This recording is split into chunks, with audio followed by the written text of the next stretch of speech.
Hi, I'm Monica from Coloratura Creations, and today we are going to learn how to make a paint pour background for all of your polymer clay creations. Here's what you'll need. Floetrol flowing medium. This is to thin the paint enough to make it flow easily on the canvas. And acrylic paint. It doesn't really matter what kind. The cheaper the better as far as I'm concerned for this project.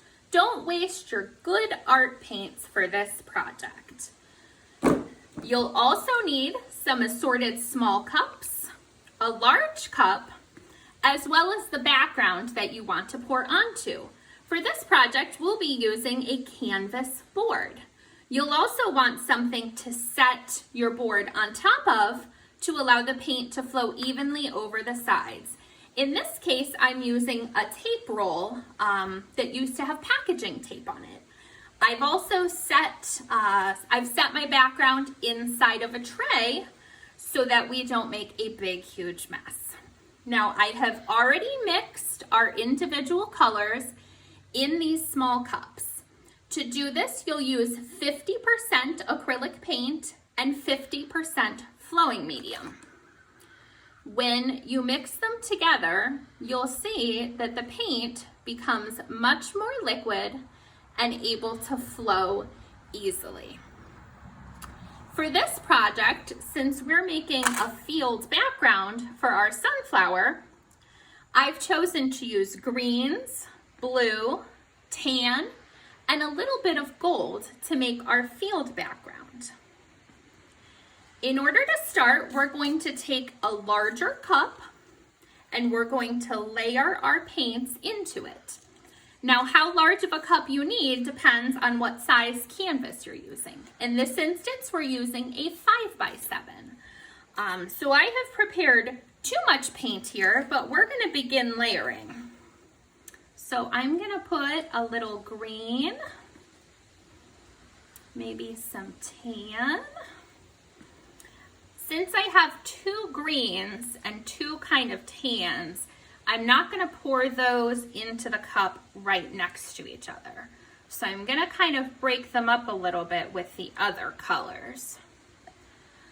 I also like to kind of do two passes with this. So you can see we've got all of our colors in here now, but I'm going to go back in and add a little more of each one in approximately the order that I put them in the first time. Now we're also going to reserve a little bit of tan and a little bit of blue to add kind of a sky effect at the end after we've done our pour.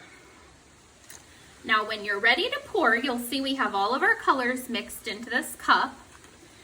If you desire to, you can ever so slightly swirl the colors together. You do not have to do that. In fact, I prefer not to do that. Now we're going to do what's called a dirty pour. So we're actually going to put our canvas on top of our cup and flip it upside down. Now we're going to let this percolate just for a moment to get the paint flowing. You can also just kind of gently swirl it around the canvas to get the paint moving. And then we are simply going to pick our cup up and see what happens. Now, once you've picked your cup up and all the paint starts flowing,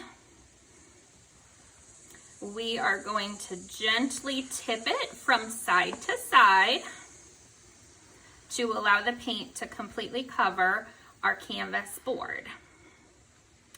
You want to make sure that you got the corners. You can also see that we're making quite a big mess, which is why we have the tray here.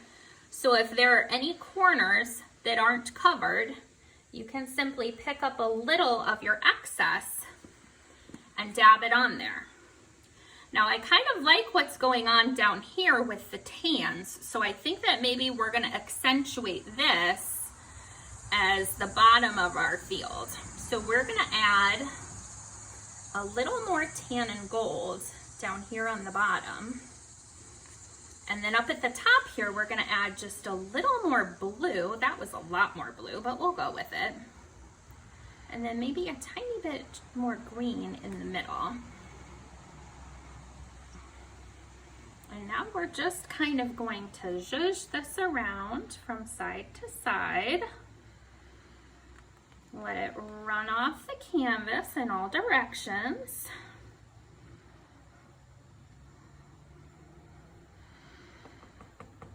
Sometimes you have to bang it a little bit. And I think that looks pretty good. I've got a little booger on this corner here, so I'm going to use that to touch it up. This is probably going to take about a week to dry because this is a tremendous amount of paint on here. But that is how you make a paint pour canvas background. Thanks for watching. I can't wait to see what you create. Bye.